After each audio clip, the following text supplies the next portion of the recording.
A storm came through Mayberry County a little over a week ago. The rivers washed out the road, trees fell on the power lines, and most everyone hunkered down in their homes to wait for the storm to blow over. The only problem is that it never did. It's been 10 days and it's still raining. I don't know how my phone got this signal, but there's something horrible going on up here that you all need to know about. Your town could be next. I crouched down in our dingy living room, placing yet another bottle under yet another leak. Our roof leaked during normal rain already, and this storm was making it look as if somebody had thrown a hedgehog at a water balloon. At least a dozen wet spots were scattered around, each pinging down water droplets rhythmically. Dad was sitting in the glow of our furnace, a half-empty whiskey bottle still in his hand. I shot a look at the still glowing embers inside. The furnace was the one upside to being white trash, I figured. When the power goes out, we can still stay warm. A look at the few remaining logs that I had stacked up in the corner by our TV told me how much time we would have heat for. Enough for a few more days if we had the self-control to ration them. I looked back at my dad, drool dripping from the corner of his mouth. Self-control had never been one of his strong suits. The forest outside was lit up by a flash of lightning, and I braced myself. Less than a second later, the house was rocked by thunder that shook the glass in the windows and pounded the front door. It took me a second to realize that the pounding on the front door hadn't stopped even after the rumbling thunder had died away. I went to the door and I pulled it open. Luna Snyder stood on my front porch wearing a backpack and a raincoat, her blonde hair pulled into a ponytail that dripped water. I let her in and shut the door behind us. She shot a look at Dad's comatose figure, and then looked at me with a raised eyebrow. "Still?" she asked. "Yeah, I know," I said. "How's your mom doing?" Luna walked up to the sink and wrung her ponytail out into it. "Oh, still got her hands full. A tree fell on the Dawson's place while they were sleeping. The only one who died was their dog, but the rest of them got hurt pretty bad. She's doing what she can." I shot a look at the trees surrounding my house. If one of those fell in on us, there would be nothing left but a hole that smelled of booze and mold. It was early evening, but the clouds were so thick that I would have believed you if you told me it was midnight. The trees whipped back and forth, almost advertising their destructive weight. I fought down a shudder and looked away.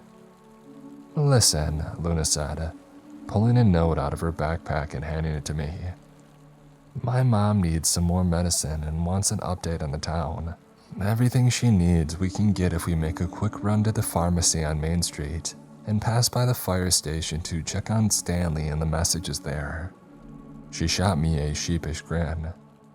"So, Milton, you feel like helping me out and getting soaked again?" There was something about her face that made me almost smile, despite everything going on. I looked over the supplies written in her mom's scrawled handwriting and passed it back to her. "Yeah, just let me grab my coat and we'll get going." I threw on an old pair of rain boots and a coat, neither of which would be of much use at keeping the water out. I opened one of my high school notebooks and scrawled out a quick note to Dad about where we were going and set it on the counter. Luna stood by the door, anxious to leave. I got up to go and shot another glance at Dad, and then threw a log on the fire to keep him warm. Mom would have approved. Stepping outside was like entering a rock concert, freezer, and airsoft shooting range all mixed into one. The rain pelted us from every side, whipped into a frenzy by the wind. We continued down the street, conversation made difficult by the storm. I kept an eye on the houses on either side as we passed by. Power had gone out on the first day of the storm, and I doubted that many houses had extra food. Luna and I had talked the situation over with her mom every time I headed over to her house. None of us had any idea what kind of storm could last for this long, especially a storm as powerful as this one. Mayberry County is situated high in the mountains of West Virginia, so we're no strangers to storms. but like this, nobody had seen anything like it. After around 20 minutes of walking, we made it to Main Street. We had learned on a previous excursion that somebody had left the front door to the pharmacy unlocked, so we flipped on our flashlights and we headed inside. The beams flashed across the darkened interior, revealing a man crouched down by the checkout machines. He jumped and spun to stare at us, shielding his eyes from the light. "Hi, Mr. Harrington," Luna said, angling her light to the floor. Mr. Harrington grabbed a pill bottle sitting on the counter, slipping it into his pocket. He wiped his still wet face with the same hand he had used to grade my physics papers last semester. There was a look of pure panic in his eyes. "Luna, Milton," he stuttered. "Where are you? How?"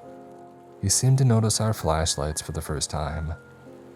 "Turn those things off," he hissed, waving his hands at our lights. A red line of blood trickled from a cut on the side of his neck.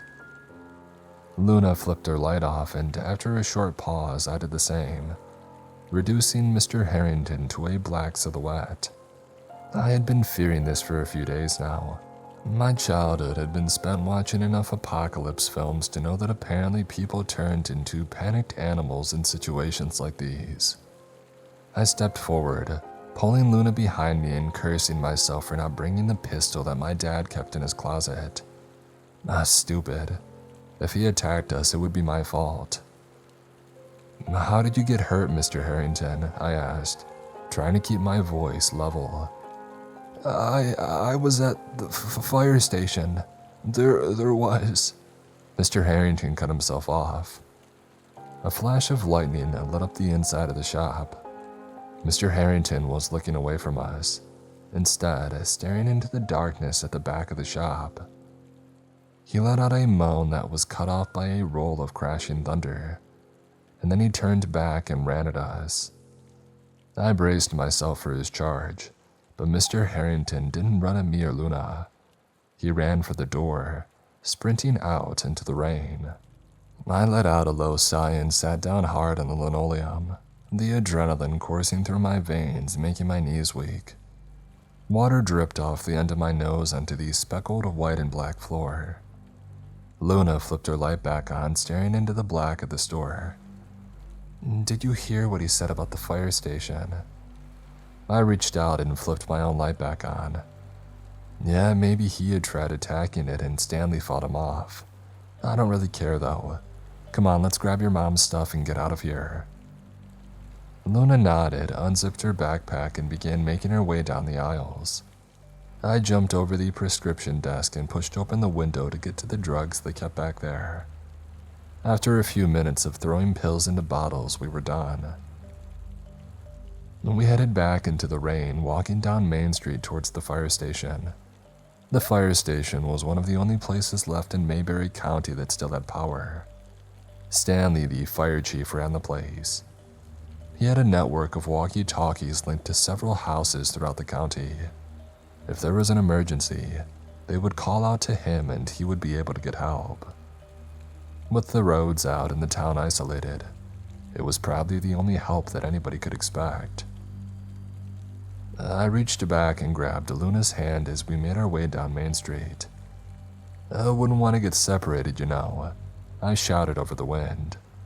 She squeezed my hand and picked up her pace. Stanley had tried making contact with the outside world, but our town was already hard-pressed to get radio signals. It was situated high in the mountains, and that meant that radio waves were blocked and bounced around too much. Add in the storm and the loss of power, that meant that we had been cut off with the outside world since the first night that the storm had rolled through. We rounded the corner to the station. I shielded my eyes from the rain with my hand, confused. The normally bright lights of the station were out. I crept forward, crunching a piece of broken glass under my boot. Shards of glass littered the sidewalk in front of the station from these shattered front doors. I looked around to see if anybody was watching us, but with the rain it was impossible to tell. I flipped on my flashlight and stepped inside. "Stanley?" I shouted. The room was lit up by a flash of lightning followed by a roar of thunder an instant later. I jumped, cursed, and dropped my flashlight. It hit the ground and rolled forward, coming to a stop by a disembodied hand laying on the floor. "No," Luna whispered under her breath. "No." I stepped forward, scooping up the light and pointing it further down the hallway. The rest of Stanley was just inside a room off the main hallway. He had been cleanly cut into a dozen or so separate pieces. Most of my mind was screaming in horror, screaming the same way Luna had begun screaming behind me. But another smaller part took in the scene with a logic so remote and detached that it disturbed me more than the body. Interesting, this part of my mind said. Why isn't there any blood? I mean, the meat's all there, but I see only a few stray drops spattering the ground. How did that happen? What kind of knife could make cuts as clean as those? I flashed my light on Stanley's map of Mayberry County hanging on the wall. In the bottom right corner of the map, he had written a legend. It said, X equals family confirmed dead. Question mark equals no contact, probably dead. Pound sign equals small number of family members at home, at risk of attack. Stanley had crossed out a dozen houses on the western border of the town and placed question marks over several more. The pound symbol was scattered around different homes, including the fire station where we were standing. It was also over my own home in the eastern portion of the town. From the darkness further in the facility, a guttural clack sounded out, followed by what sounded like somebody dragging metal over concrete. It grew louder. I spun, grabbed Luna, and ran out into the storm. Almost as if sensing our presence, it increased in volume and intensity, and I found it hard to stay on my feet with the wind and rain. The next half hour passed in a blur of rain, wind, and running. We reached Luna's place and dropped off the medicine. I'm heading back to my house now. I'm terrified, but I have no choice. He's my dad. I'll let you all know what I find when I get there. Luna and I sat in the living room as Mrs. Snyder tended to the youngest Dawson girl. The girl had a compound fracture in her ankle and was sweaty with pain. Mrs. Snyder changed her bandage and gave her one of the pills that we had gathered before laying her back down to sleep. She pulled over a chair and focused all of her attention on us to hear what had happened. Luna explained to her mom most of what we had seen, but she paused when it was time to describe the fire station. Mrs. Snyder, I cut in. Stanley was cut all up into little pieces, but there was no blood anywhere. The Dawson girl sat up, staring at us with eyes shot full of pain. That's how Bernie was.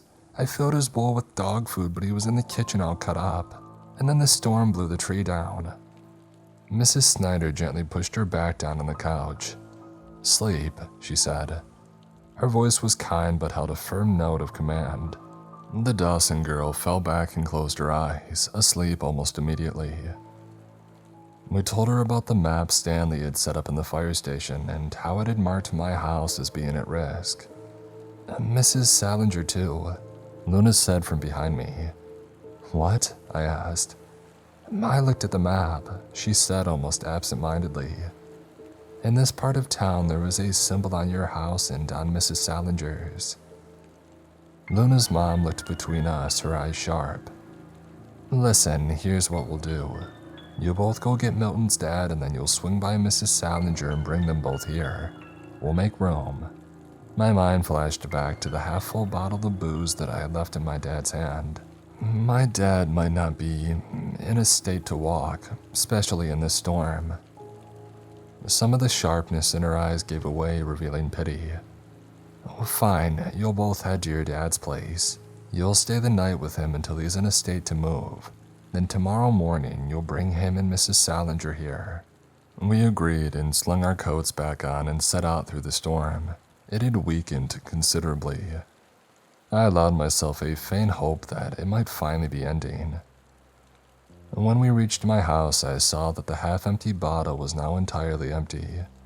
Dad was still passed out in his same stupid armchair. I walked into his closet, grabbed the 2 bottles of booze I knew that he kept there, and smashed them against the pavement of our back patio. I cursed under my breath before returning to his closet and grabbing his pistol. I knew that we might need it. Luna watched me, her expression a mix of concern and approval. I slid the pistol into my backpack inside. Now we should probably get ready for bed. We changed into thick sweaters and sweatpants, though they did almost nothing to dull the cold.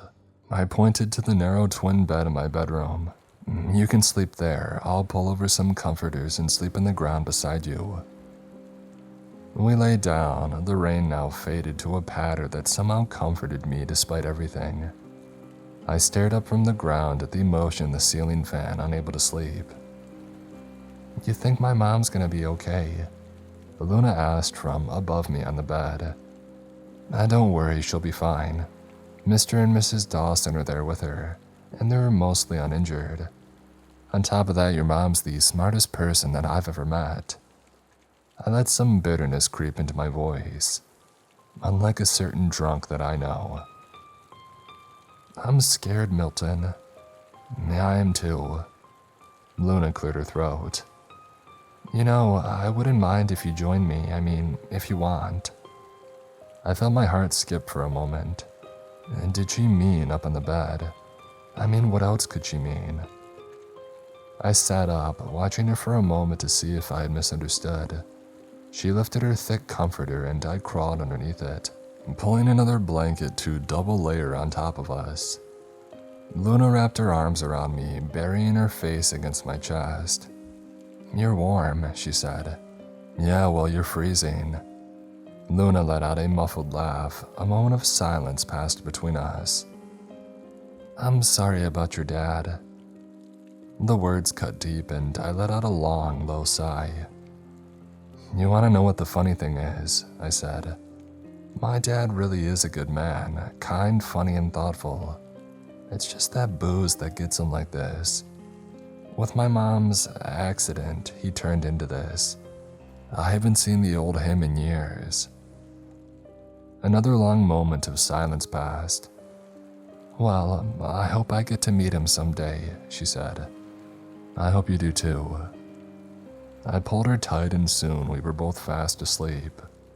I woke up, spitting out Luna's long blonde hair. The sky held the unmistakable red hue of a sunrise. Luna stirred, opened her eyes, and pulled her hair off of me with a sheepish grin. Hey, Milton, my dad said from the doorway.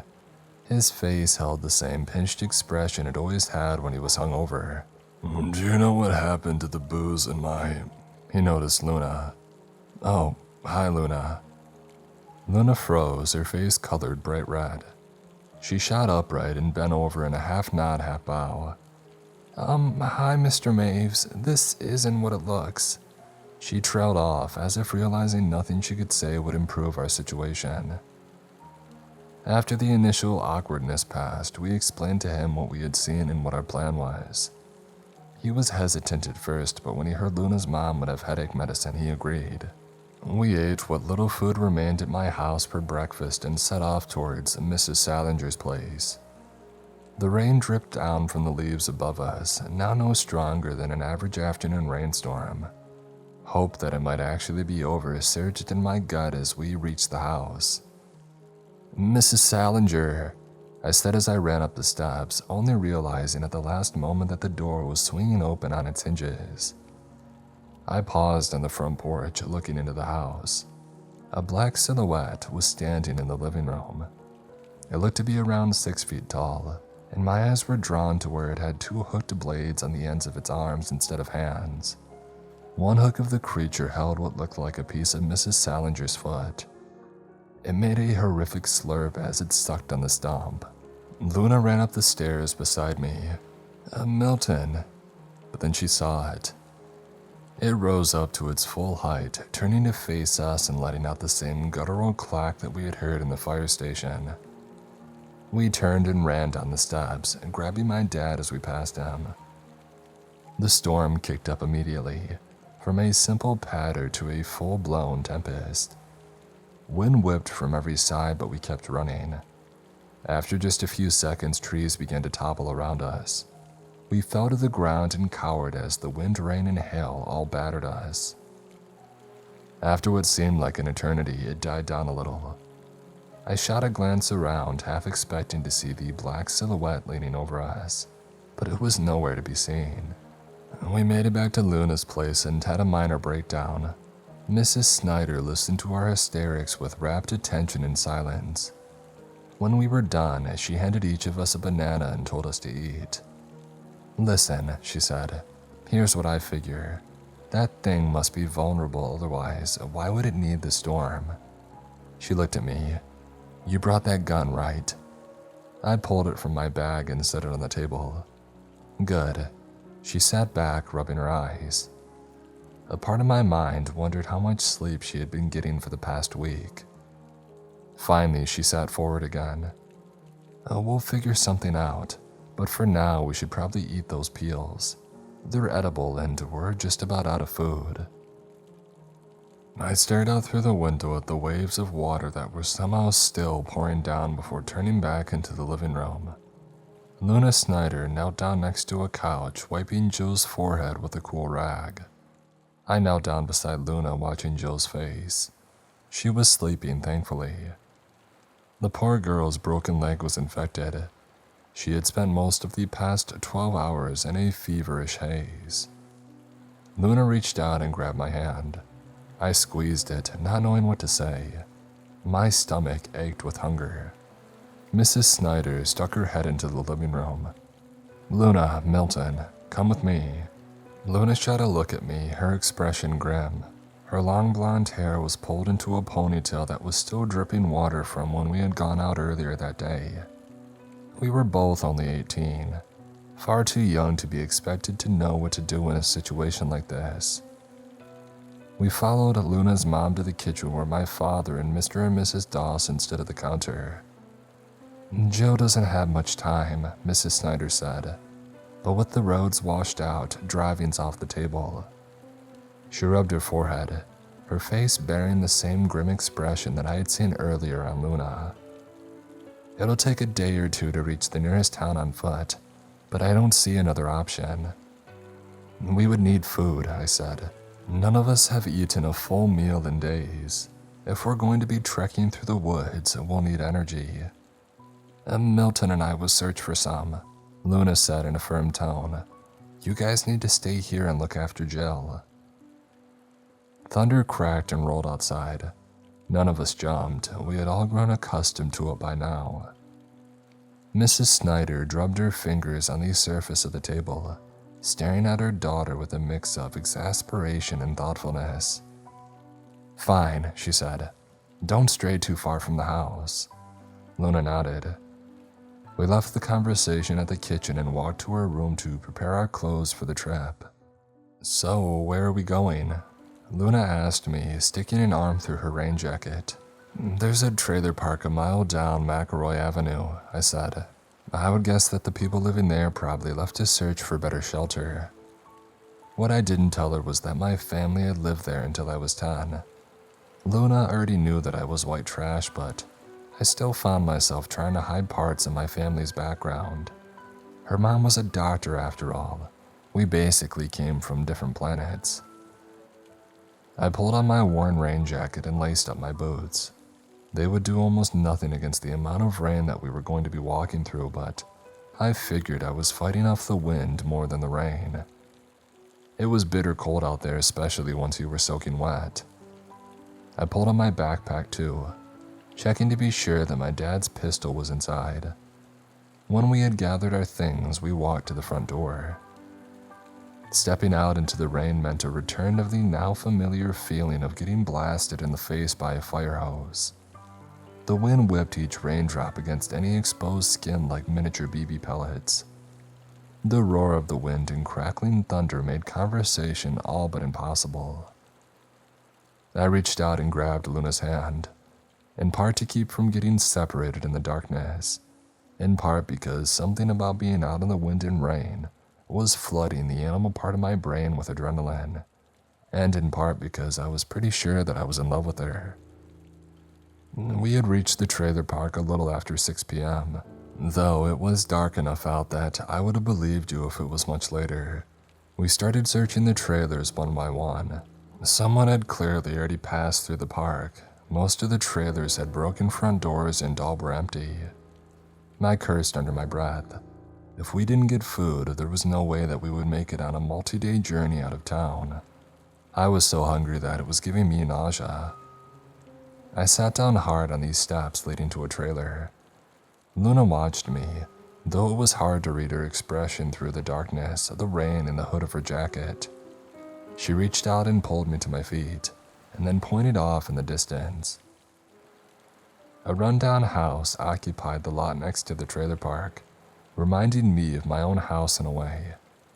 A few rusted-out cars languished in the tall grass on the front lawn.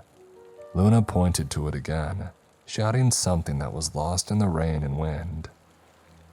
I nodded and we both set off towards it. I inspected the ground, allowing myself to feel hope when I didn't spot any footprints in the mud. Maybe we would actually find some food in this guy's place. After shouting uselessly at the house from the front yard, we moved closer. There was almost no chance that the guy was actually going to be able to hear us over the downpour. I ran up the front steps and pounded on the front door. When there was no response, I tried the handle. The door swung open, revealing a dark and empty house. "Hello," I called out, taking a few cautious steps inside. When I heard no response once again, I called Luna up to join me. We walked into the kitchen and pulled open the cupboards. There, high up on a shelf, were several cans of food. Ravioli, chili, even a few cans of baked beans. I let out a gasp of happiness and grabbed a spoon from the drawer and dug into the can of ravioli. After a few bites, I passed it to Luna, who finished the rest. We took turns scraping the inside of the can with the spoon until it was clean. I've eaten some delicious food in my life, fresh salmon, venison, my mom's spaghetti with white sauce. But nothing, and I mean nothing, has ever been half as tasty as that cold can of ravioli that I shared with Luna. We got to our feet and stuffed the rest of the cans into my backpack. I turned to look at Luna, fighting back a bark of laughter that was bubbling out of me. Luna was clearly fighting back a grin too. You've got some sauce," I said, pointing to the corner of her mouth. "How embarrassing," she said, licking it away. "I'm never gonna be able to," she trailed off, looking out towards the front of the house. I turned to follow her gaze. The still open front door gave a view of the rusted-out cars. One of the black figures stood in the front yard, half obscured by the falling rain. "It's one of those things," I whispered. "Should we try to shoot at—" But Luna cut me off with a hand on my shoulder. We crept closer to the front door. The figure was thin and tall, nearly 7 feet, judging by the height of a nearby rusted truck chassis. It was all black and had 2 of the same hooks on the ends of its hands. And then 2 additional black figures emerged from behind a nearby car. I can't explain exactly what it was, but something about them was triggering every fight or flight instinct in my brain. I backed away, accidentally hitting something with my elbow. The now empty can of ravioli fell off the counter and hit the ground with a clatter. I looked down at it in horror, only moving when Luna grabbed my hand.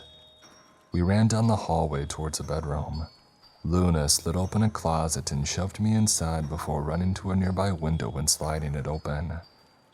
I fumbled around in my bag to pull out the pistol while she ran back to the closet and jumped inside beside me. She slid the door shut with a grim expression. "Why did you—" Luna put her finger over her mouth. The rain, which had already been coming down hard, suddenly picked up and became deafening. Thunder crackled and rumbled over the house constantly. It was as if the storm itself knew that we were inside the house. We sat in the darkness, watching these slats of light from the bedroom. When one of the dark figures entered the bedroom, it took everything that I had to not shoot at it immediately. I bit the inside of my cheek and watched and waited. The black figure made a guttural clack sound. Another creature joined him in the room and then they left it behind. The storm died down to its usual patter, but we stayed in the closet for at least another hour. When I finally pushed open the closet door, it was to a truly darkened house. The wind and rain from the open window had soaked the inside of the man's bedroom. Luna and I stared at each other for a moment and then she hugged me. I held her tight, trying to calm us both as her small frame began shaking. We stayed locked like that for a few minutes. "Hey, that was smart opening the window," I said. "It made them think that we ran off that way." When we eventually separated, I turned to look at the ground where the black figure had been standing. "Interesting," I heard myself say. "What's interesting?" Luna asked, rubbing at her face. The storm kicked up while those things were nearby again. Luna watched me with dark eyes. "Hey, we can think about it later. For now, we gotta get back to my mom." "Yeah, okay," I said, tightening my backpack. We set off again through the rain. The first few minutes passed without incident, but then the rain began to pick up. It rained harder and the wind blew faster and the thunder cracked the sky more often. I grabbed Luna's hand and began running down the road with the pistol clenched in my right hand. The storm continued to get worse, flooding my body with adrenaline. I kept looking around trying to spot the black figures, but instead I saw a church building nearby with what looked like, impossibly, a light. I turned and ran towards the light as the storm continued to intensify. I half expected to get hooked by a tall, thin figure at any moment. I kept running. The only thing visible to my rain-blind eyes was the light from the inside of the church. We finally made it. We stood in front of the church, the light and two men pointing rifles at us. "Please," I said, "they're right behind us." One of the men walked towards me, snatched the pistol out of my hand, and then motioned for us to enter the doorway behind him. Somehow impossibly, the inside of the church was lit by emergency lighting. We passed by several Sunday school classrooms that had been converted into sleeping quarters. The two men led us to a balding man in his early 50s. "Bishop," one of the men said, handing my pistol over to him. "We found these two outside carrying this." "And you left your door unguarded?" he asked. "Go back." The guard nodded and jogged back the way that he had come. The man that he called Bishop looked us over, his face softening slightly. "Who are you two?" "I'm Luna, and this is my brother Milton. There is something chasing us outside." I wasn't sure why she was lying about being my sister, but I stayed silent. I had long since figured out that Luna generally knew what she was doing. Bishop's face hardened. He called over a nearby woman and whispered something into her ear before looking back at us. "Yeah, we've seen them too. They're probably still nearby, which means leaving would be a death sentence." He looked at both of us over again with piercing eyes. "You're welcome to spend the night here." "Thank you, we appreciate the offer," I said. Bishop racked the slide of my dad's pistol and ejected the magazine, inspecting it. "This will be returned to you when you leave." He looked down the hallway of the church and called over a dark-haired woman. "Honey, can you show these two a spot to sleep?" The woman nodded and motioned for us to follow her. She led us to an interior basketball court where, to my shock, nearly 100 people had set up cots, sleeping bags, and air mattresses. The woman led us to a spot on the ground. "We're out of pads and air mattresses," she said. "You can find plenty of blankets along the back wall, though." I thanked the woman and left to grab an armful of blankets. Luna took them from me and arranged them into a makeshift bed. I stripped off my wet raincoat, boots, and socks before lying down on a pile of blankets beside her. We talked quietly for a few minutes about small things as the adrenaline slowly faded from my body. The sudden change in tone from fear and tension to safety, peace, and security was giving me whiplash. The only thing that kept it from feeling like a dream was the constant patter of rain on the roof overhead, and the occasional crack of thunder that shook the building. Quiet time, a man's voice announced, and the lights in the room switched off. "What are you thinking?" I asked. "I'm thinking that these people have guards on all the entrances at all times, and I'm thinking that we left my mom without any protection." "Yeah," I said, flipping over to stare up at the now dark ceiling. "That's a problem for tomorrow, though," I said.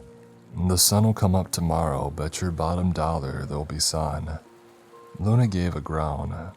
"That's the thing, Milton. I haven't seen the sun in weeks." "Tomorrow," I said, turning onto my side and pulling her tight. "Tomorrow."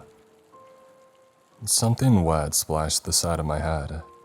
I woke with a jerk, spinning around wildly looking for one of the black creatures, stormwalkers the church members had started to call them.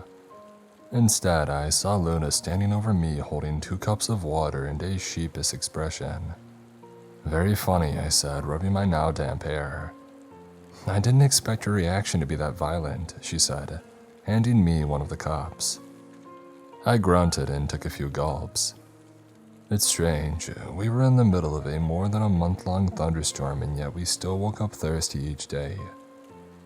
I shot a look around at the gymnasium where we had spent the night.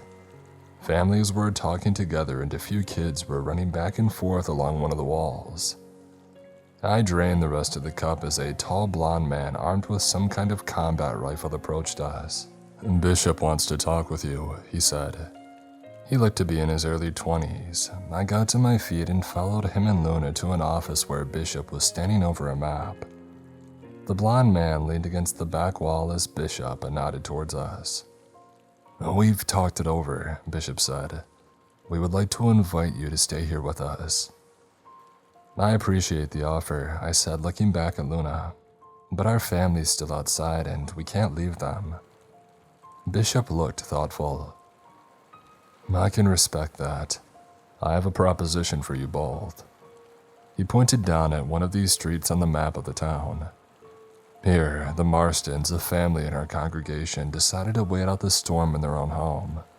Well, that was before we learned about the stormwalkers. I want them back here at the church. At the very least, I want to know that they're still alive." Bishop pointed out the young blonde man who had brought us from the auditorium from where he leaned against the back wall. "Jonathan here served a deployment in Iraq with the Marines. I'll send him with you when you go." Jonathan approached the table. "Bishop, I prefer to go alone. With their equipment," he trailed off, looking down at my ratty shoes and coat. "I would only get slowed down. If they tell me their family's address and you give me a map, I can bring them all back by tomorrow night." "No," Bishop said. "You know the rule. No one goes out alone, and I can't afford to send out any other guards with you." He straightened. "The 3 of you will check on the Marstons in your own family, and then bring them back here." He turned to look at us. "Do that and you'll all be welcomed into our congregation." I said, looking back at Jonathan. He was watching us with a serious expression. "We'll have to talk it over," Luna said. "Of course," Bishop said. Jonathan looked up at the roof of the building as if he could see the storm through it. "Decide quickly, He shot a look at Bishop. "We don't have much time." Bishop's face paled, but he nodded and fished in a drawer for a set of keys before dismissing us with a nod. We left his office and made our way down a hallway to a deserted portion of the church. "Listen, Milton, I've been thinking," Luna said. "Oh, that sounds like a nice change of pace." I gave a half-hearted grin. "Hey, I'm still holding a cup of water if you're feeling too dry," she said, raising it threateningly. I held my hands up in surrender. "Mercy." Luna lowered the cup, sighing. "I just don't think our old plan will work. Hiking to the next town even with the food we gathered is just...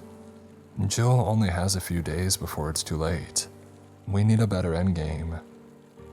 I considered what she had said, and she was right about Jill. The Dawson girl was already feverish when we had left yesterday. "So what? You want us to take this offer and just hope they feel like spending their medical supplies on us?" I said, rubbing my forehead. "Get escorted by Captain America, a complete stranger who we've never met." Luna stared at me, a shy smile growing across her face. I don't like the idea. I mean, how can we? I cut myself off. What? Captain America, she asked. I raised an eyebrow. Yeah, served in the Marines, tall. You're jealous, aren't you? She said. What? Why would I be jealous? I have no idea, she said. And then she set down her cup on a nearby table, reached for my face, and pulled me down to kiss me. My eyes flashed open wide, but after a moment of shock, I closed them and pulled her close. Thunder roared over the roof of the church, making us both jump. The rain that had been quietly pattering increased to a deafening roar. My heart was already racing, so I took the progression in the storm with surprising calmness. That is, until the gunshots started ringing out from the front of the church. We rushed towards the commotion as the storm continued to increase. Bishop stood in front of a utility closet, fumbling with his keys. Jonathan stood beside him, whispering urgently. 5 other men and women stood there waiting with anxious expressions. No, Bishop said, shoving a key into the lock. The door swung open, revealing an array of guns. The gathered men and women rushed inside, grabbing shotguns and rifles. Bishop reappeared holding 2 pistols and a canvas pouch that contained a few extra magazines. He handed me back my dad's gun and pressed an unfamiliar pistol into Luna's hand. Jonathan racked his rifle. The Stormwalkers are attacking the church from the front, he said. If we sneak out the back, we should make it. Bishop nodded. Go! Jonathan unslung his rifle from his shoulder and ran towards the back. I loaded a magazine into my pistol, racked the slide, and ran after him with Luna close behind. We burst into the storm. The rain and wind deafened us. I paused to look behind just as 4 separate lightning bolts struck the roof of the church. Bits of charred roofing sprayed us as we continued to run. We continued running, only slowing down when the storm had died down a few blocks later.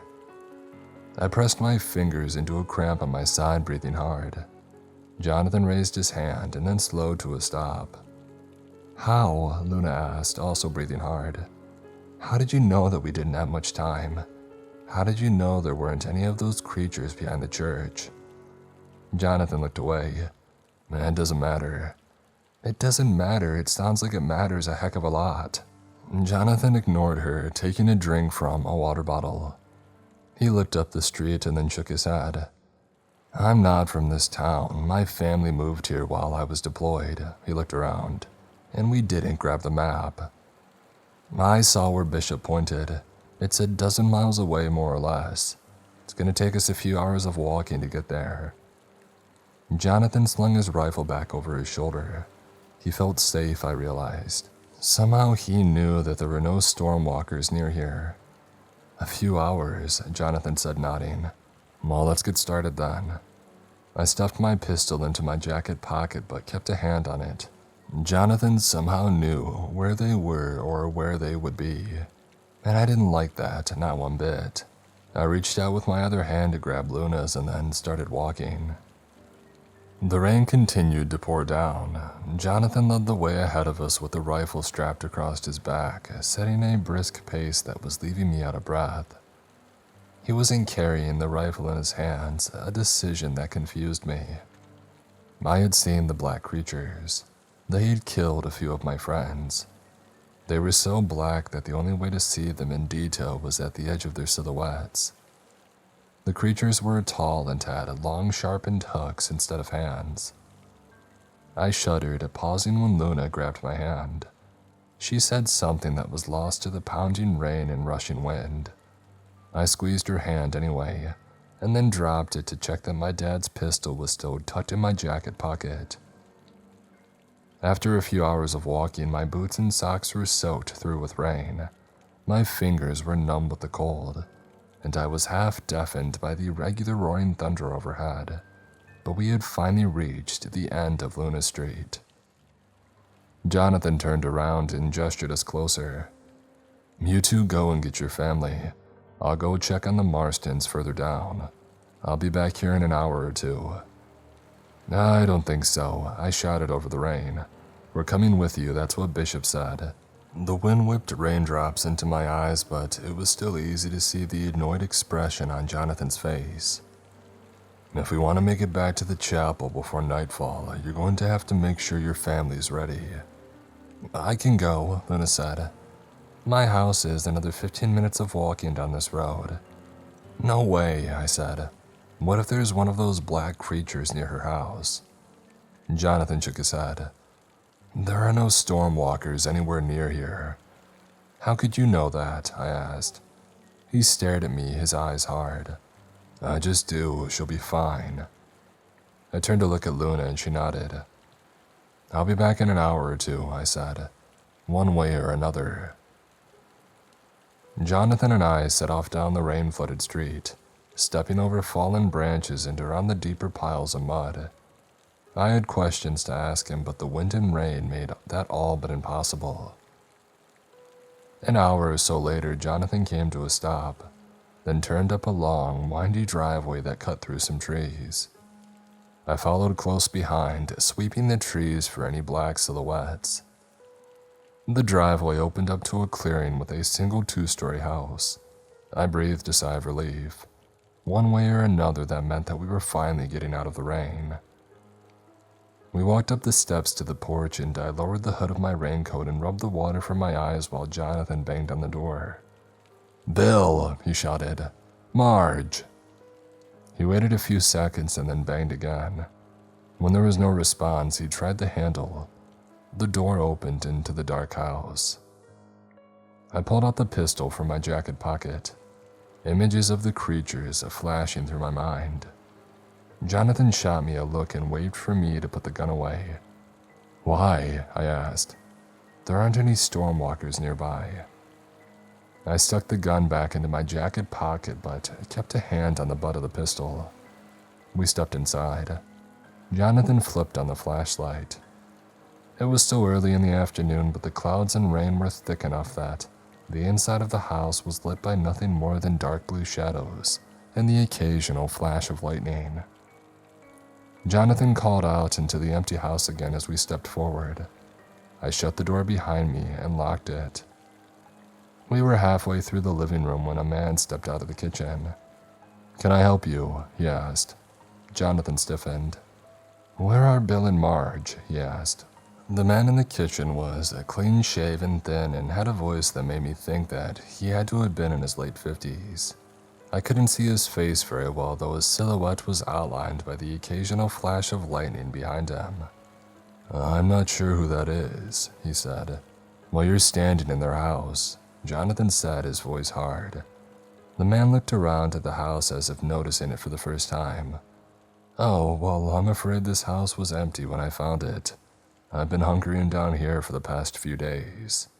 Jonathan looked around at the room and then nodded. I see. Well, we'll be going then. No, let me make you a cup of coffee first, the man said. I haven't talked with anyone in days. Jonathan looked back at me, his expression unreadable. All right, we'll stay for a few minutes. I want to hear if you found any signs about where the family that lived here may have gone.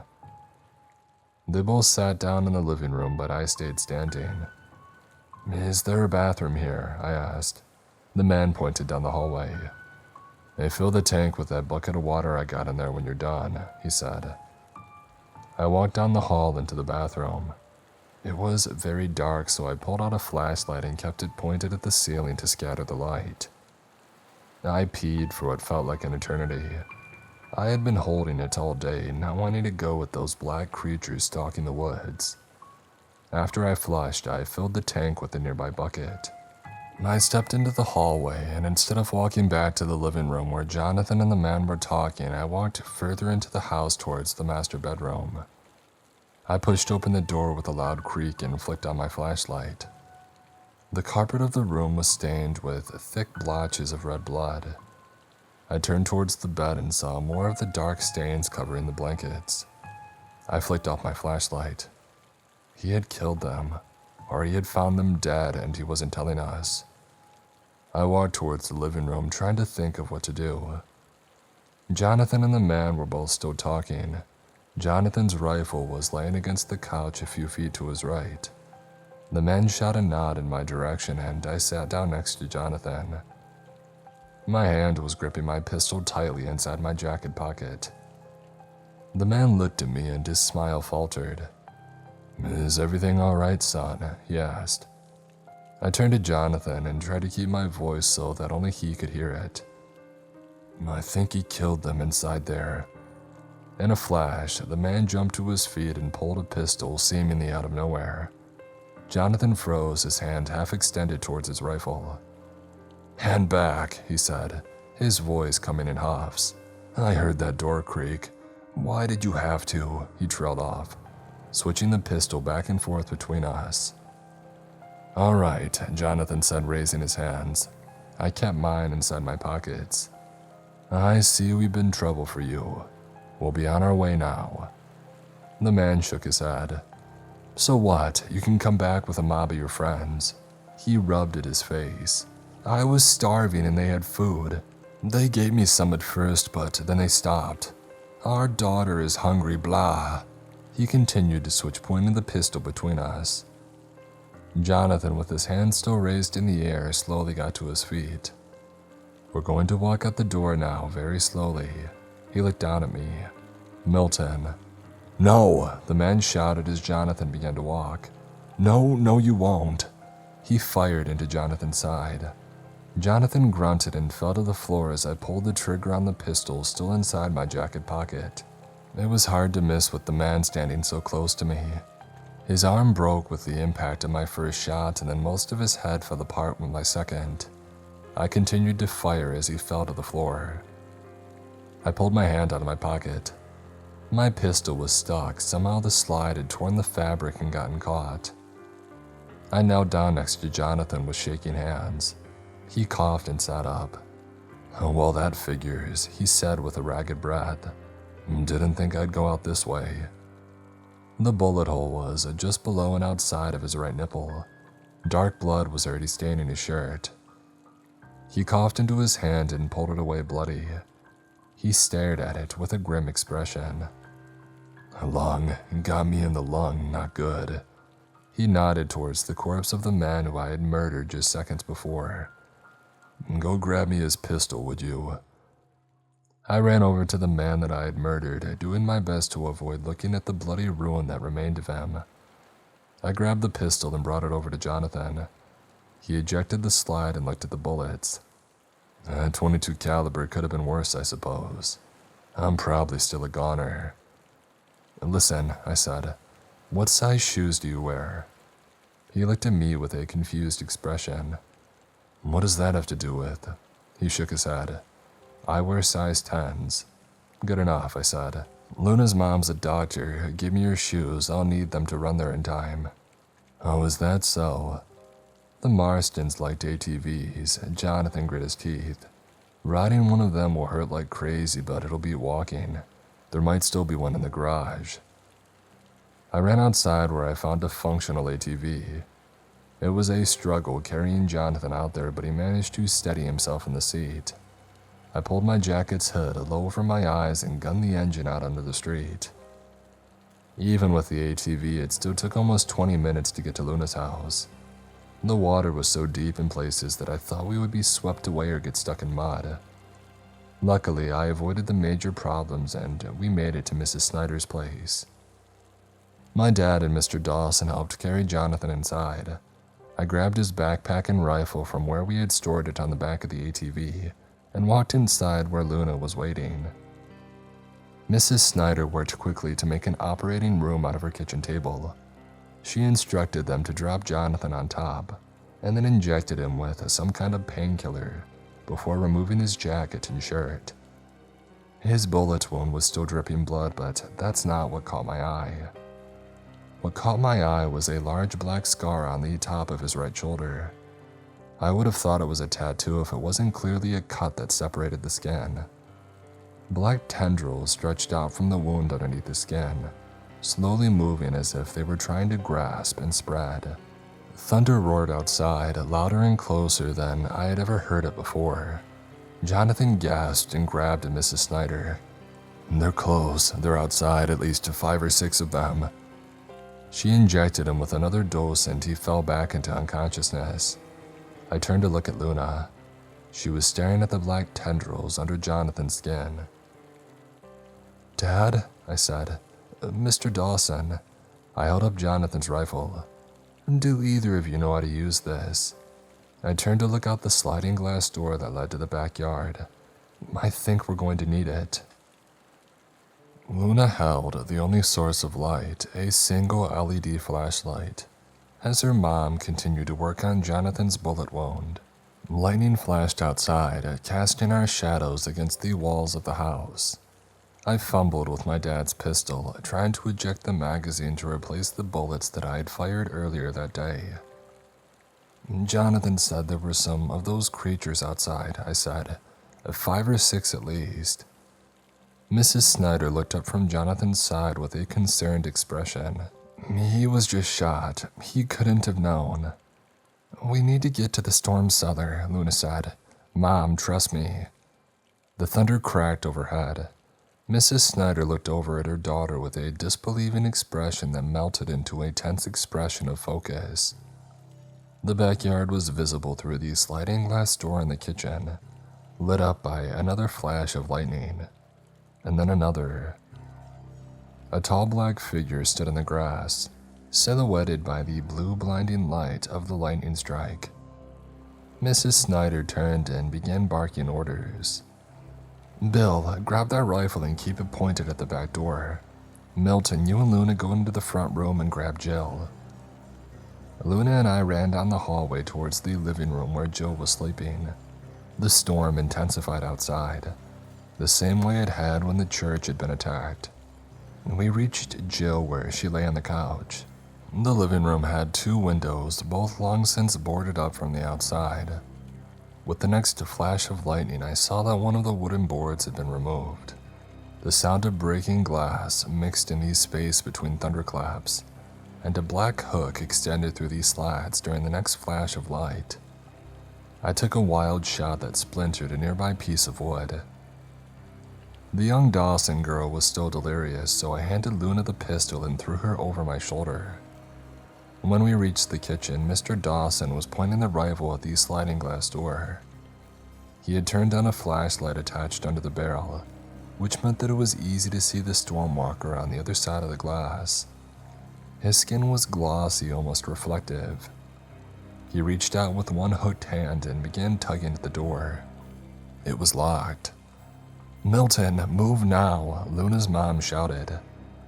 I carried Jill down the hall towards her, pausing when I heard the sound that I had been dreading.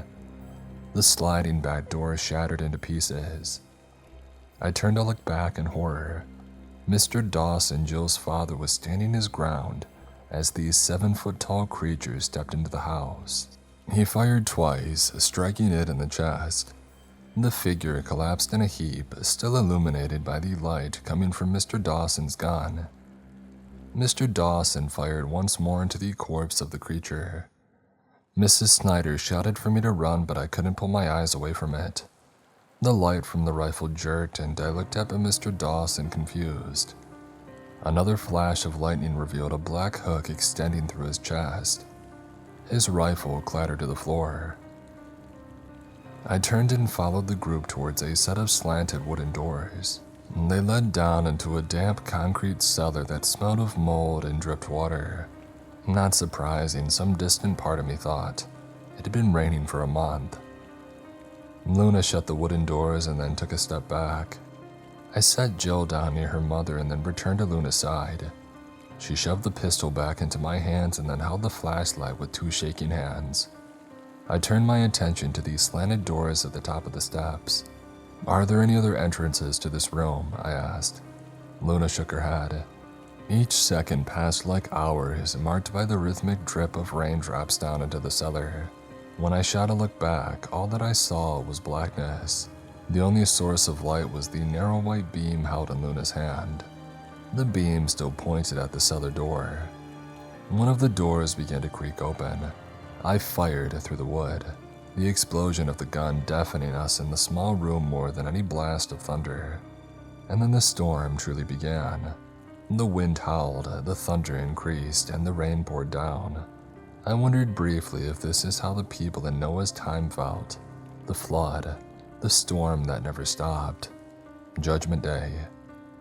The storm continued to pick up, howling like a freight train overhead until, with a sound like the splintering of 100 fallen trees, the house collapsed on top of the room. The concrete cellar protected us from most of the debris, but that sound was unmistakable. After the collapse, the storm subsided. Luna and I stayed aiming at the door for the next half hour or so, but eventually gave it up, figuring the stormwalkers must have either given up or figured that we had died in the collapse. I walked back to the others. Mrs. Dawson cradled Joe, weeping softly about her husband. I shrugged off my raincoat and laid it on the floor for the still delirious Jill to lie on. I trailed off, not knowing what to say. I barely even knew them. Instead, I gave them space, heading back towards the door. Luna and her mom walked up to me and sat down a few minutes later. "Are they still out there?" Luna asked softly. "We should ask Jonathan," I said. Mrs. Snyder shook her head, the motion only barely visible in the reflected light of the flashlight. "I injected him with midazolam before I started working on him. He'll be out of it for another few hours at least." Luna reached out and picked up the flashlight, aiming it back towards Jonathan. The bright white LED flashlight illuminated his figure. He wasn't on his back as I had expected. He was on his feet and walking towards us. The black tendrils under his skin that I had seen earlier were still visible through his pale skin, and they had spread. His entire right side was black now. The tendrils reached up to his face where they were visibly wrapped around his eye, which was now pure black. Luna panned the light down towards Jonathan's right hand. It was bent and twisted with black bones peeking through the skin. Ragged chunks of skin hung off bones which had somehow fused together in a jagged hooked formation. I jumped to my feet as Jonathan continued to walk towards us. "Jonathan," I called out. "Jonathan, please stay where you are." He made no reaction whatsoever other than to continue his methodical plodding towards us. Images of the man that I had killed earlier that day flooded my mind. The way his arm had shattered from my first shot, the way that his face had deformed with my second. My hand began shaking violently. "Please, Jonathan, please just sit down." Luna took the pistol from my hand. She pointed it alongside the flashlight at Jonathan. He brought his jagged, black hand back for a strike. Most of his head exploded backwards in a shower of black. I couldn't hear anything for another few long minutes. When it finally returned to me, all I heard was the sound of sobs from Mrs. Dawson in the rain. I called my dad over. He had been cowering somewhere nearby the entire time. Together we shoved the doors open. They had been interior doors that morning, but this time we shoved a layer of wooden drywall off them and stepped directly into the storm. I thought I knew what it was like to be wet. I have been underwater, for example. Jumped in a pool, stepped in a puddle with old shoes. I even fell in a frozen lake once. But having wet socks is not wet. Even being underwater was not wet. Nearing the end of that march towards the church, I learned what wet was. I carried the young Dawson girl on my back, leading the 4 others, my dad, Luna, Mrs. Snyder, and Mrs. Dawson towards the church. Every motion released another torrent of water from my sweater like a sponge being gripped too tightly. I was cold, hungry, and too wet to be truly afraid that our small party would be attacked by the stormwalkers. Besides, keeping an eye out for them was Luna's job. The ruins of Luna's house had offered us no protection, so our little caravan decided to make the hour-long trek through the rain and hail, our spirits only rising when we had reached the street where the church lay. The bishop had seemed like a reasonable man, so I was hopeful that we would be able to convince him to allow us to stay with their congregation. My little flower of hope continued to bloom until I caught a glimpse of the church through the trees. 3/4 of the roof had collapsed. leaving what little remained of the structure in darkness. We stood there in the pouring rain, staring at the wreckage of our last hope. A curse bubbled to my lips and I gave a low groan. Luna didn't respond, instead walking forward towards the shelter provided by what remained of the roof. I followed her, setting Joe down onto the ground beneath the overhang. Luna disappeared into the wreckage. I let her go, too tired to voice a complaint. She reemerged a few minutes later with a pained expression. "Mom, someone inside needs your help." Mrs. Snyder looked up from where she slumped against the wall, her face gaunt. I wondered when the last time she ate was. I walked over and helped her up, and then the three of us walked into the collapsed building. Jagged pipes crisscrossed the hallway over dust-strewn carpet. At the end of the cramped passageway, we found a man in his late 60s, with a bushy beard propped up against the wall. A 4-foot-long piece of metal rebar poked through his lower abdomen. He looked up as we approached. I thought that I recognized him from our stay at the church earlier, but I didn't know his name. Mrs. Snyder knelt down. "What's your name?" "Jacob," he said. "What happened to you, Jacob?" she asked, pulling out a pair of scissors from her bag. She began cutting away at his shirt near the wound. "They attacked. Those creatures. We held them off at the doors, but the storm got worse. Worse than I had ever seen it. The wind brought down the walls and the roof." He gave a wet cough. "Like I told the girl, I know that I'm a goner." Mrs. Snyder didn't respond, probing the wound with her fingers. After a long moment, she sat back. "I'm sorry. This rebar almost certainly punctured your lower bowel. I'd only be able to fix it with an entire surgery team, and even then your chances wouldn't be great." The man grunted again. I pulled out my bottle of water and I passed it to him. He drained it and then pressed the cool metal against his forehead. "Well then," he said. He shot a look at Luna, who was still staring at him. "Thanks for trying, I suppose." He gave a faint smile.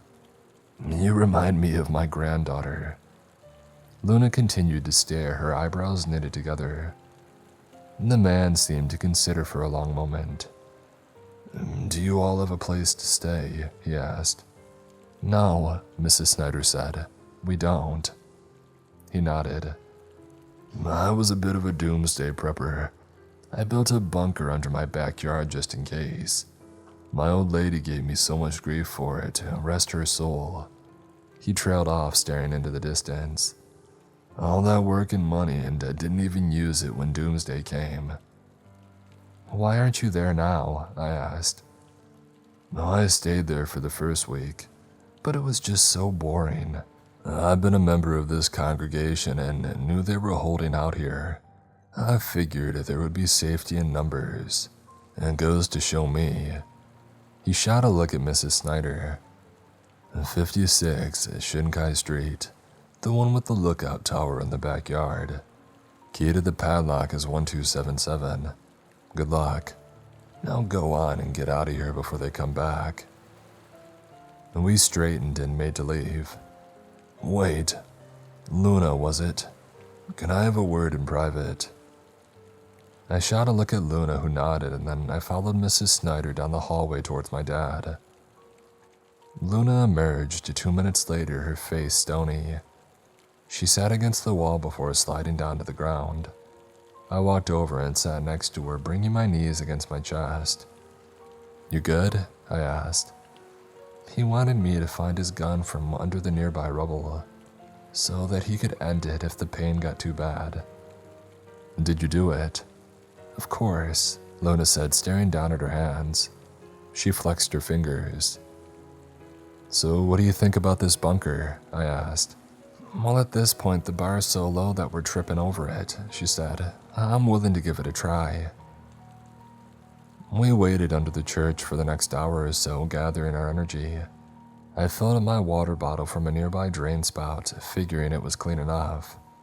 The address the man had given us was only a few blocks away, but the idea of walking through the ice-cold rain again was almost enough for me to break down in tears. I turned around to look at the others, pity growing in my heart for the huddled figures. My dad and Mrs. Dawson were speaking off to the side. Jill was sleeping, huddled up in a wet blanket next to Luna's mom. Only Luna was still moving, spreading a map out across the dusty carpet to plan our path to the man's house.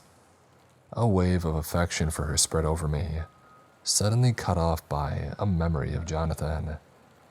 He had died because I hadn't reached for my gun. If I had been faster, paid more attention, he might still be alive.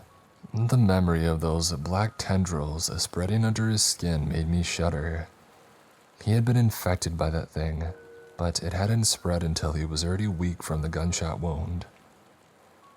I walked over to Luna and got down, pinning a corner of the map with my knee. We needed to plan. We set off through the rain an hour later. I hadn't realized it, but slowing down had a lot of blister on the back of my right heel to fill with fluid. It popped almost immediately, exposing the raw skin underneath. I lowered my head and pressed forward through the rain and sleet and lightning. We saw the lookout tower long before we saw the man's house. A large metal structure stretched some 50 feet into the sky. I was sure that lightning would strike it, but it never did. Maybe he had installed some kind of lightning rod to divert the positive charge. We made it to the house a few minutes later, passing through the still unlocked gate into the backyard. The only structure in the backyard aside from the tower was a 10-foot by 10-foot shed in one corner of the yard. I shot Luna a look and then walked up to the shed. A 4-digit cylinder lock was set into the door. Luna spun the cylinders to enter the numbers and then pushed the door open. Inside the shed, we found a lawnmower, some oversized canisters of gasoline, and a massive metal door set into the concrete floor of the shed. I walked up to the door and turned the heavy handle and pulled it open. A blast of musty air hit me, old but not unpleasant. I flicked on one of our surviving flashlights and found a ladder leading down into the darkness. "I'll be right back," I said, sticking the flashlight in my mouth and climbing down. I descended some 15 feet before reaching the bottom, hopeful and worried in equal measure. I stepped off the ladder and turned, my light flashing across what looked to be a living room with a large TV set into one wall. A sofa sat in the middle of the room, flanked on the right by a large lazy-boy chair. I stepped forward, marveling. It was the perfect shelter. Even in the dark, even without air circulation, we'd be able to spend at least a day or two here. Luna stepped off the ladder behind me. "Looks perfect," I said. I walked to a nearby door and opened it to reveal an actual hallway. It branched off into a bedroom and a bathroom, and at the end we spotted a half-sized doorway. We approached it and cracked it open to see a small generator and what looked to be a hot water heater. "No chance this thing works," I said. "Well, like I said, that's where the bar is. Maybe we've cleared it." Jacob had taped a note that read, "Electric start," on the side of the generator next to a button. I reached forward almost reverently, pressing the button with a thumb. It revved to life immediately. Lights throughout the bunker flashed to life, accompanied by the hum of some kind of ventilation system. I wanted to go back up to the top and bring the others down, but I couldn't. Not just yet. There was one more thing. I reached around the back of the water heater and then felt the gas hose travel into the wall. There was a chance, however slight, that he had his own propane tank. I turned the dial and then pressed the electric start. The telltale whoomph of the gas igniting was almost enough to make me weep. Hot water, we had hot water. The next half hour was better than Christmas. Luna and I helped the rest of our group down the ladder, locked the heavy door behind us, and then we began to explore. There were 100 movies in plastic sleeves in a cabinet by the TV.